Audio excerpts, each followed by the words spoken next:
जय हिंद, सत श्री अकाल, आदाब। मेरा नाम है शादाब। देश के कई बड़े मुद्दे, लेकिन इन मुद्दों के बीच एक बड़ी दुखदाई खबर। दिल्ली पर आखिर किसकी नजर लग गई?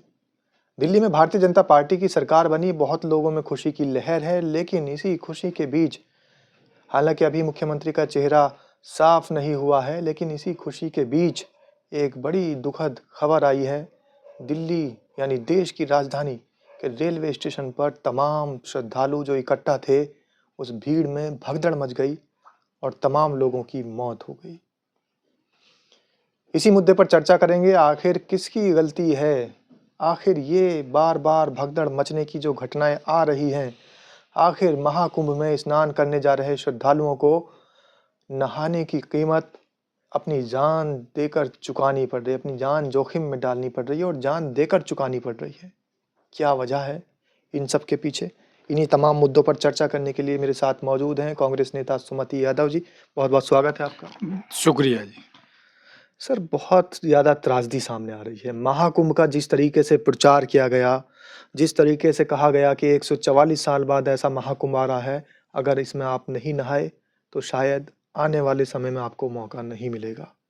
भीड़ बढ़ती जा रही है, उसी के साथ सरकार दावे भी कर रही है कि हमने 100 करोड़ लोगों के नहाने की व्यवस्था कर रखी है। 40 से 45 करोड़ लोग नहा पाए हैं, सरकार का आंकड़ा है। हालांकि सरकार जो लाशें वहां पर हैं उनकी गिनती नहीं कर पाई, लेकिन नहाने वालों की गिनती जल्दी हो जा रही है। उसी के बीच दिल्ली यानी देश की राजधानी में एक रेल में बैठने के लिए मारा मारी करता एक गरीब भगदड़ की भेंट चढ़ जाता है और थोड़ी ही देर बाद लाशों का ढेर लग जाता है। किसकी गलती मानते हैं? ये गलती तो बिल्कुल स्पष्ट दिखाई दे रही है। जो रेल मंत्री हैं, पोस्ट तो दी गई रेल मंत्री की, बोलो कि लेकिन वो रेल मंत्रालय न चला के वो रेल पे ज़्यादा विश्वास है उनका, तो ये उन रेल मंत्री की गलती है।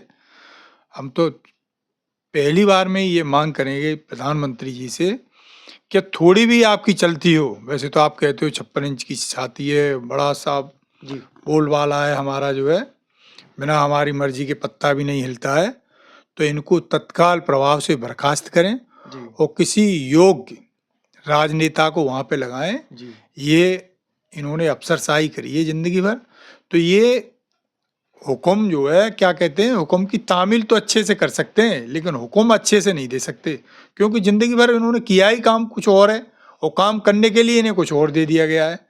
तो ये बिल्कुल आप मान लीजिए ये रेल मंत्री की गलती है, हमारे की रेल मंत्री इसको चला नहीं पा रहे हैं रेलवे विभाग को।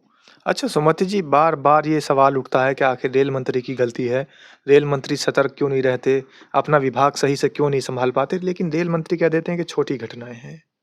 ये बड़ा दुखदाई होता है ये बात कह देना। आपको कैसे लगता है, राजनीतिक परिप्रेक्ष्य से हटके अगर आप बात करें, लोगों के जो वहां पर शव पड़े हैं, भीड़ में जो त्राहिमाम मचा हुआ है, लोग अपनों को ढूंढने के लिए भाग रहे हैं, दौड़ रहे हैं, उनको अपने नहीं मिल पा रहे हैं, और उस बीच ये बात कह देना कि छोटी घटनाएं हैं। नैतिकता नाम की चीज बची नहीं है बीजेपी वालों के अंदर।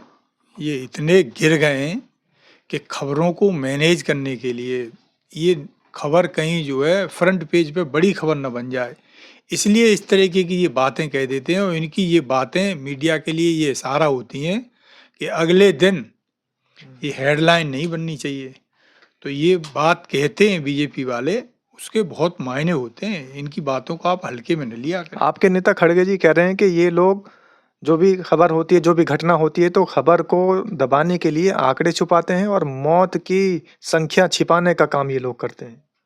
आप सच कह रहे हैं, बिल्कुल सच कह रहे हैं। आप मान लीजिए एक तरफ तो ये दावा कर रहे हैं कि हमने 50 करोड़ से ज़्यादा लोगों को स्नान करा दिया, तो वो गिनती करने के लिए तो इनके पास टेक्नोलॉजी है, लेकिन इलाहाबाद में कितने लोग हताहत हुए हैं ये बताने के लिए कोई टेक्नोलॉजी नहीं है इनके पास। आज तक वो डाटा रिलीज नहीं किया है कि इतने लोग जो है घायल हुए, इतने लोग मृत्यु हुए, इतने लोग खो गए, इतने लोग जो है हमने जिनको मिलवा दिया, ऐसा कोई डाटा सरकार की तरफ से नहीं आया। सरकार 25 लाख के मुआवजे की बात कर रही थी, तो फिर डाटा नहीं है तो फिर मुआवजा किसको दिया जाएगा?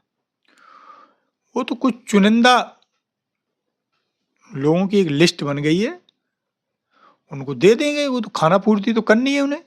अब आप ऐसे देखिए, इतना बड़ा प्रोग्राम चल रहा है देश में और प्रधानमंत्री जी बाहर घूम रहे हैं। योगी जी जो है वहाँ कुंभ चल रहा था, दिल्ली में आके वोट मांग रहे थे। तो ये कहाँ सीरियस हैं? ये तो जानबूझ के लोगों की जो है, मैं तो ये कहूँगा ये अपराधी हैं। इनमें जरा सी भी लोक लाज बची हो तो अपराध बोध करते हुए इनको, योगी जी को भी रिजाइन कर देना चाहिए, क्योंकि इन्होंने भी जो है संभाल नहीं पाया। अब केवल और केवल ये अपनी जो है अपने आप को महिमा मंडित करने के लिए ये प्रचार कर रहे हैं कि हमने इतने लोगों को स्नान करा दिया। लेकिन लगे हाथ आप ये क्यों नहीं तो बताते? आप क्या मानते हैं जो श्रद्धालु स्नान करने के लिए जा रहे थे और तमाम लोग वहाँ फ़ायदा उठाना चाहते हैं कुंभ का, स्नान का, महाकुंभ का, लेकिन अव्यवस्थाओं की भेंट चढ़ रहे हैं तो सरकार दोषी है? देखिए, कुंभ आज से नहीं, कुंभ बहुत पहले से होता आ रहा है। तो कुंभ की व्यवस्थाएं पहले जब हमारे यहाँ राजशाही थी, तब कोई व्यवस्थाएं की थोड़ी आती थी। वो तो गांव के लोग जाते हैं, सेल्फ अपने आप ही वो तो जो है व्यवस्थाओं को अपने आप देख लेते हैं। उनमें नैतिकता इतनी होती है कि वो कोई उत्पात मचाते नहीं हैं, व्यवस्थित तरीके से जाते हैं, व्यवस्थित तरीके से चले आते हैं। इस टाइम पे क्या हुआ है, ये पहली बार लोगों को बुलाया जा रहा है। अंतर समझिए आप। जी। पहले लोग वो कैलेंडर देखते थे, हमारे यहाँ पंचांग चलता है, मौत तो की दावत पंचांग देते में जो है उन्होंने देखा कि भाई इस तिथि से शुरू होगा, इस तिथि तक रहेगा, फलाने दिन फलाना स्नान है, फलाने दिन फलाना स्नान है। तो अपने आप जाते थे लोग अपनी तरफ से जो है। अब की बार उल्टा हो रहा है, अब की बार लोगों को बुला रही है ये सरकार। अच्छा, भाई जब आप पे इतनी मतलब व्यवस्था, आप ये कहना चाह रहे हैं कि मौत की दावत दे रही है सरकार? बिल्कुल। अरे इसमें कोई शक दिखाई दे रहा है कि आपको? भाई आप बुला रहे हैं तो इसका मतलब आपने व्यवस्थाएं कर रखी होंगी। लेकिन जब वहां लोग जा रहे हैं तो ये घटनाएं घटित हो जा रही। इसका मतलब आप जानबूझ के ऐसा करवा रहे हैं। भाई आपने जो है एक तरफ बुला रहे हैं, दूसरी तरफ इंतजाम कुछ नहीं है। इंतजाम, तो आप ऐसे मान लीजिए करोड़ों लोगों को ये वहां पर डे बुला रहे हैं। और उसके लिए पता है हमारे यहाँ हर उसमें एक मिनिमम स्टैंडर्ड होता है कि इतने लोगों पे इतनी पुलिस होनी चाहिए, इतने लोगों पे इतने हॉस्पिटल होने चाहिए, मतलब इतने बेड होने चाहिए। अब आप देखिए प्रयागराज में केवल 200 एक्स्ट्रा बेड की व्यवस्था करी है इन्होंने। लेकिन ये भी बताया जा रहा है कि आपदा से निपटने के तो पूरे इंतजाम कर रखे हैं महाकुंभ में, कैंप लगे हुए हैं, बहुत सारी व्यवस्थाएं हुई हैं और जो ये गाड़ियां हैं जैसे रेल है या और बसें हैं वो भी बढ़ाई गई हैं, ऐसा भी कुछ कहा गया है। सुन लीजिए, आप भी जो है ज्यादा उतावले क्यों होते जा रहे हो? जी आप जी बिल्कुल। मैं वही कह रहा हूँ, जो है एक तरफ तो ये आमंत्रण दे रहे हैं, लेकिन मैं व्यवस्थाओं की तो पोल खोल रहा हूँ जी। कि केवल 200 एक्स्ट्रा बेड की व्यवस्था करी है। अच्छा। हाँ, ये आप करोड़ों लोगों को बुला रहे हो तो एक इंटरनेशनल स्टैंडर्ड है कि ये इतना बड़ा इवेंट हो रहा है तो उसके लिए ये व्यवस्थाएं करनी पड़ेंगी आपको। तो इतने बड़े आयोजन के लिए केवल 200 बेड की व्यवस्था करी है आपने। हर तीसरे दिन तो वहां आग लग जा रही है। और पता लगी वो यूट्यूब चैनल वाला यदि कोई चला दे रहा है तो पुलिस उसको धमका के जो बुला ले रही है उसको डिलीट करवा दे रही है।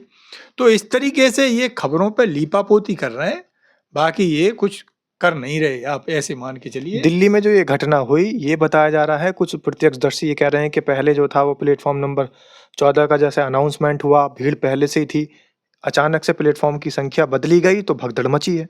तो ये रेलवे की लापरवाही है कहीं ना कहीं। ये अप्रत्याशित भीड़ नहीं थी। डेली वहाँ जो है डाटा आता है उनके पास कि आज इतनी ट्रेन चलेंगी, इतने लोग लगभग अप्रोक्सीमेट जाएंगे। तो ये तो रेलवे प्रशासन को देखना चाहिए था कि प्लेटफॉर्म पर उतने लोगों को ही भेजते। भाई जितनी अंदर पब्लिक आ सकती है उतने लोगों को क्यों नहीं आने की व्यवस्था करी जो है? आपने ऐसे ही अनियंत्रित तरीके से क्यों जाने दिया?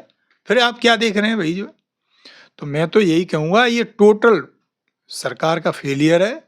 और सरकार जानबूझकर, जिस तरीके से सरकार ने जो है कोविड में जो अपना रुख अपनाया था, जो रुख उन्होंने नोटबंदी में अपनाया था, वही रुख आज उन्होंने जो है कुंभ की बदइंतजामी में अपनाया है। जानबूझ के लोगों की जानें ले रहे हैं ये। तो थोड़ी सी भगवान इनको सद्बुद्धि दे दे जी। और ये बाज आ जाए इन कर्मों से, हम तो बस यही कहेंगे। देखिए, हालांकि घटनाओं का अभी पता नहीं लग पा रहा है कि घटना किस तरीके से हुई, आखिर वजह क्या है, वजह साफ नहीं हो पा रही है। लेकिन प्रत्यक्षदर्शी ये ज़रूर बता रहे हैं कि प्लेटफॉर्म संख्या बदलने के कारण जो एकदम से भीड़ वहाँ पर अनियंत्रित हो गई और भगदड़ मच गई। भगदड़ देखते ही देखते एक लाशों के ढेर में तब्दील हो गई। हालांकि पता नहीं कि खता किसने की है, गलती किसकी है, अभी जांच होगी, जांच के बाद पता लगेगा। लेकिन मुज़फ़्फ़र रज़्मी की ये लाइन शायद यहाँ पर सटीक बैठती है कि ये जब्र भी देखा है तारीख़ की नज़रों ने, लम्हों ने ख़ता की थी और सदियों ने सज़ा पाई। आप कैसे देखते हैं? कमेंट के माध्यम से ज़रूर बताएँ। धन्यवाद। शुक्रिया जी।